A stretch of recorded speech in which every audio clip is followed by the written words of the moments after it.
Oke, assalamualaikum warahmatullahi wabarakatuh. Hai teman-teman, perkenalkan saya Khoiriyah. Saya adalah mahasiswa dari Universitas Nahdlatul Ulama Yogyakarta, jurusan Dirasa Islamiyah, eh, prodi Studi Islam Interdisipliner.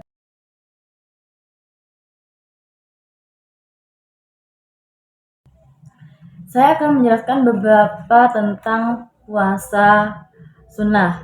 Yang saya ambil itu ada puasa Rajab, lalu ada puasa weton, dan puasa hajat. Yang pertama ini ialah puasa Rajab. Nah, puasa Rajab sendiri itulah puasa yang disunahkan oleh Rasulullah. Nah, namun puasa wajib ini tidak ada hadis yang sahih atau yang khusus. Namun Rasulullah Shallallahu Alaihi Wasallam pada zaman dahulu itu melaksanakan eh, puasa wajib ini. Namun ada satu hadis yang dia mungkin bisa untuk membandingkan atau untuk pegangan uh, untuk kita melakukan puasa wajib. Hadis itu ialah hadis sahih yang berasal dari Usamah bin Zaid radhiyallahu an. Nah, dari Usamah bin Zaid radhiyallahu an itu beliau berkata, aku berkata, wahai Rasulullah, aku tidak pernah melihat engkau berpuasa pada suatu bulan dari bulan-bulan yang seperti bulan-bulan yang ada seperti engkau berpuasa di bulan Sya'ban. Lalu Nabi bersabda, itu adalah bulan yang banyak dilalaikan manusia antara bulan Rajab dan bulan Ramadan. Hadis riwayat An-Nasa'i dan Abu Dawud dan disahihkan oleh Ibnu Khuzaimah.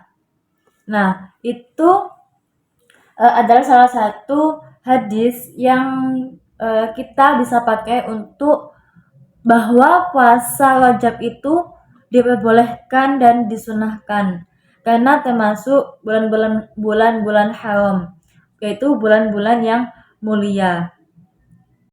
Baik, yang selanjutnya itu ada puasa weton. Puasa weton itu apa ya?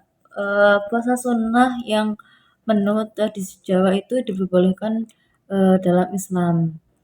Nah, dengan diniatkan dia itu puasa mutlak karena Allah Ta'ala dan dengan cara yang tidak mistis lah tentunya kayak gitu kan. Nah, kan puasa weton ini termasuk puasa yang mutlak kayak gitu kan. Kenapa seperti itu? Karena bentuk rasa syukur kita kepada Allah Subhanahu wa taala kayak gitu. Puasa weton kan puasa di hari dimana kita dilahirkan di dunia kayak gitu. Nah, dulu pun Nabi pernah berpuasa. Ini ada contoh saya bacakan. Rasulullah pernah berpuasa di hari Senin karena beliau lahir pada hari tersebut. Namun, ulama menjelaskan bahwa anjuran spesifik dari Nabi adalah berpuasa di hari Senin bukan secara otomatis menetapkan hari kelahiran setiap orang itu sebagai sunnah muakkad. Jadi bukan setiap manusia yang lahir itu ketika dia berpuasa weton itu di anjur di apa ya ditetapkan sebagai sunnah muakkad itu tidak kayak gitu. Karena kita dulu mengikuti kebiasaan Nabi dan menjadi sunnah yang baik untuk dilakukan seperti itu. Nah, niatnya pun kita cukup niat dalam hati, kita niat berpuasa karena Allah Ta'ala kayak gitu kan, untuk rasa syukur kita kepada Allah Subhanahu wa Ta'ala. Nah, yang ketiga itu ada puasa hajat. Nah, puasa hajat itu kita berpuasa, kita meminta supaya apa yang kita inginkan itu bisa dikabulkan oleh Allah Subhanahu wa Ta'ala. Nah, puasa hajat sendiri itu adalah bentuk ikhtiar spiritual, yaitu tadi kita menjalankan ibadah puasa sunnah atau puasa mutlak gitu yang diiringi oleh doa-doa khusus gitu. Kita meminta supaya apa yang kita inginkan, apa yang kita hajatkan itu diterima oleh Allah Subhanahu wa Ta'ala. Nah, namun untuk puasa hajat sendiri itu dia tidak ada dalil yang mengkhususkan. Nah, eh, pada umumnya dapat dipahami bahwa dalam ajaran Islam praktik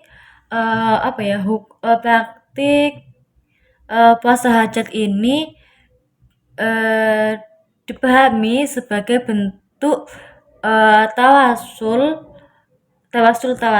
gitu kan, atau bagaimana kita mendekatkan diri kepada Allah Subhanahu wa Ta'ala dengan amalan-amalan soleh gitu kan.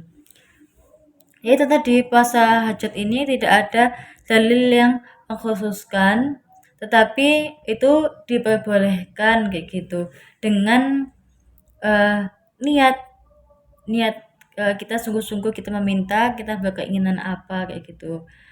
Contohnya itu seperti kayak Ayamul Bid kayak gitu kan, puasa Senin Kamis kayak gitu. Oke, mungkin itu sedikit ilmu yang saya bisa berikan kayak gitu kan. Untuk kurang dan lebihnya saya mohon maaf, saya juga masih belajar. Apabila ada kata-kata yang salah atau penjelasan saya yang mungkin tidak tidak betul atau mungkin kurang tepat gitu, boleh dikasih tahu, diberitahu kayak gitu kan. Jadi sama-sama saling mengingatkan, saya juga masih dalam proses belajar.